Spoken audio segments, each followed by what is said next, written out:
8.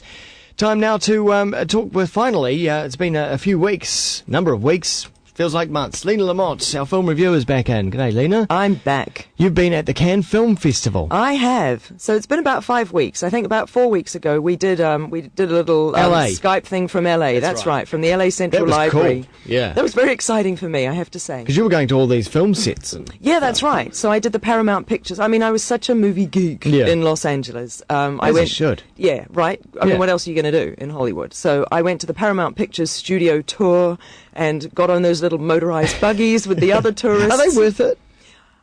Do you know what? It's hard. For me, yes, I really enjoyed it and I learned heaps because I like the trivia, right? Okay, so just by example, we were driven past a parking lot that had been indented into the ground by about 1 meter, right? And it was it was full of cars. Yeah. And then there was a huge, like I don't even know my dimensions, but we're talking a massive wall painted just like sky. And so on the tour you learn that when necessary, Paramount will clear the parking lot, clear the cars out, fill it with water, and if you shoot it the right way, which you obviously can because it's massive, it becomes an ocean. You can do the perfect storm in there. Exactly, and that's where they shot Charlton Heston parting the Red Sea. Right. Way back when. Yeah. You know, what is that, like the 60s or something? Yeah. And they still use it. And they still use it. They used it in a recent Jack Black film, Orange County, Jack Black and Colin Hanks, apparently, right? So then when they show you the clip of how it actually looked in the movie, and then you're kind of looking at the parking lot, and you're looking at the clip, and you're looking at the parking lot, it's extraordinary. So for a geek like me, that sort of thing was neat. And I did Universal Studios. Yeah, is that worth it, Universal? Because people go to the Gold Coast and they do that as well, don't they? Do you know, when I was little, Universal Studios was the business, and we rode the E.T. bicycle, and we lifted the A-Team van, and that's, you know, showing my era. There's no E.T. and there's no A-Team now, but there's the Transformers ride, which was pretty cool, and the Mummy ride and stuff. Right. But it's kind of getting more theme parky in that there are big rides, rather than just being a little bit about movies. And I suppose that's because Paramount and whatnot are doing their own studio tours and sort of blowing the gaff on some of the behind-the-scenes stuff. Yeah. But the coolest thing at Universal, to give credit to our own Peter Jackson, is on the little studio tour, you know, you drive through Wisteria Lane, you get to see all the houses from Wisteria Lane, you get to see the Psycho House and blah, blah, blah. They drive you through Western Town and New York Street and blah, blah. And then they drive you into this really cool, I think it's the world's first 360-degree 3D. It actually feels like a four-dimensional ride. Can we have four-dimensional yet? Or I'm not sure. Water and that comes out at you. Does that count? I don't know.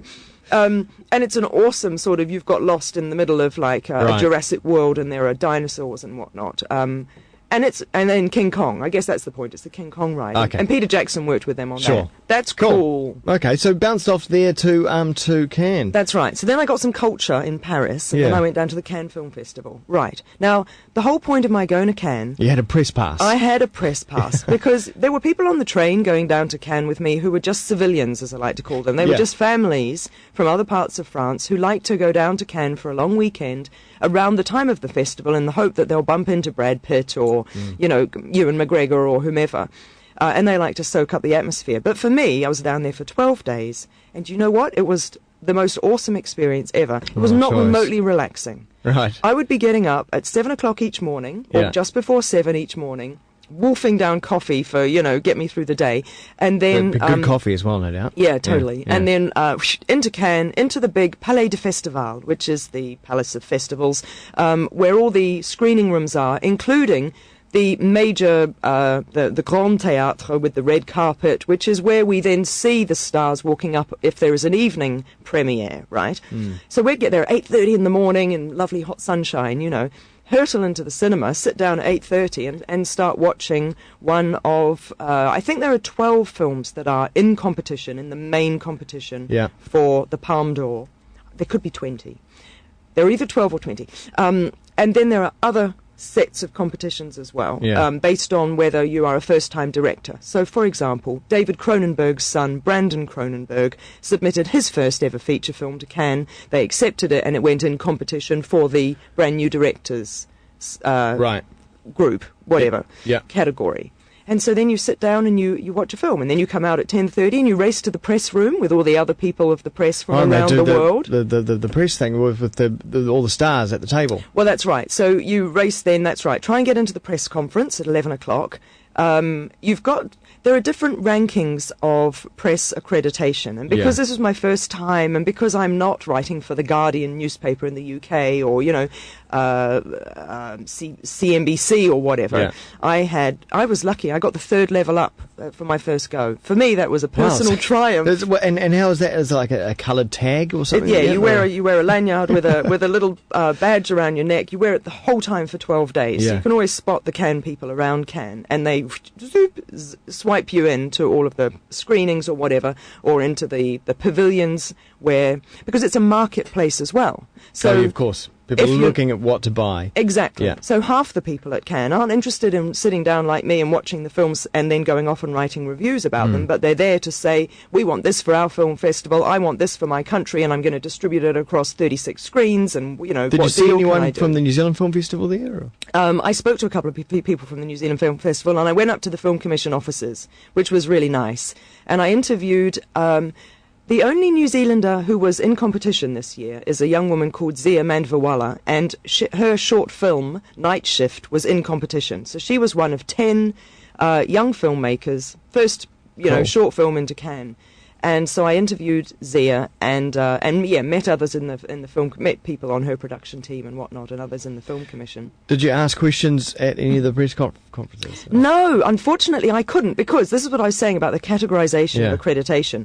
Because I was blue and not pink or white with a spot or whatever, there are people there who've been going for decades. Yeah. And they get the first questions. Well, they get into the press conference. The rest of us have to sit outside and watch it on a big screen. Yeah. But can I just say, I don't know if I mentioned this before I went, but I loved the film The Assassination of Jesse James by the coward Robert Ford from several years ago. I don't know if you remember it. It was Brad Pitt played Jesse James. Casey Affleck played the guy who assassinated him. It's a beautiful Western. Yeah. And it's made by a New Zealand director called Andrew Dominik.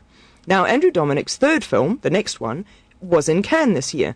So I was like, I need to get me into that press conference. I need to be waving the New Zealand flag and saying, Mr. Dominik, good work. Glad to have you as one of ours. What an awesome film. But I hadn't seen the film, so I didn't know. It's a film called Killing Me Softly. Well, definitely get it here. It was very, very good indeed. It wasn't awesome. And he spoke with an Australian accent throughout the whole press conference and talked about being an Aussie. No. And then he smoked on the red carpet, and I just went, Andrew Dominik, I'm not interested anymore. That's the problem, eh? That's the problem. Meeting your idols, meeting your stars. It might have just been better. I'll let you down. And one tiny little personal thing. Came out of a film early in the morning, queuing for the bathroom, as you do, because there are always queues in Cannes, nonchalantly, and all of a sudden, a little Scottish voice, and Ewan McGregor walked past within 2 feet of me. 2 feet? 2 feet! And you could have reached out. And because I was by myself, it's probably a blessing, because I didn't have the opportunity to go, oh my God, it's Ewan McGregor! So I just kind of internalized that. No sooner said than Jean-Paul Gaultier, the fashion designer, who was also on the jury for that particular section, walked past, and then Alexander Payne, film director. So I'm basically like, oh my goodness. It's procession. It was a procession of, and then later on I saw Sean Penn. And of course then you would have seen lots of it, right? That's right, and then you get inured to it all. Oh yeah, it's Sean. Yeah. Wow, what a trip. And for a film buff, let alone, sort of having the press thing, I mean, it's just amazing to be around it. And then you swanned off to Italy. I went to Italy for 10 days and didn't see a single movie. So I haven't seen a movie for, I think, 2 weeks now, except on the aeroplane. Oh, you did watch something on the airplane? I watched Heat for about the 8th time. Right, yeah. Okay. It was awesome. Cool. So, yeah. Oh, well, wonderful. And of course, you'll keep the website going. Yes. LinaLamont.wordpress.com. That's right. So I blogged throughout Cannes for anybody who's interested in going back and seeing what it felt like at the time. Great. And photos and stuff? No photos, I'm afraid. I should really try it and do more photos than words, but it's mainly words. Yeah. And of course, all my film reviews will continue to go on Lina Lamont. Yeah, good. And let's hope things shake down in the newspaper industry. Well, that's right. You can continue there. So that's nice. Well, thanks so much for the past 18 months, as you pointed out just before. Well, thank you, Wammo. Here on the show. It's been a blast. Yeah. I've absolutely loved every Thursday morning doing this. My number one favourite film reviewer. Oh, That's awesome. You're my number one favourite Kiwi FM breakfast host.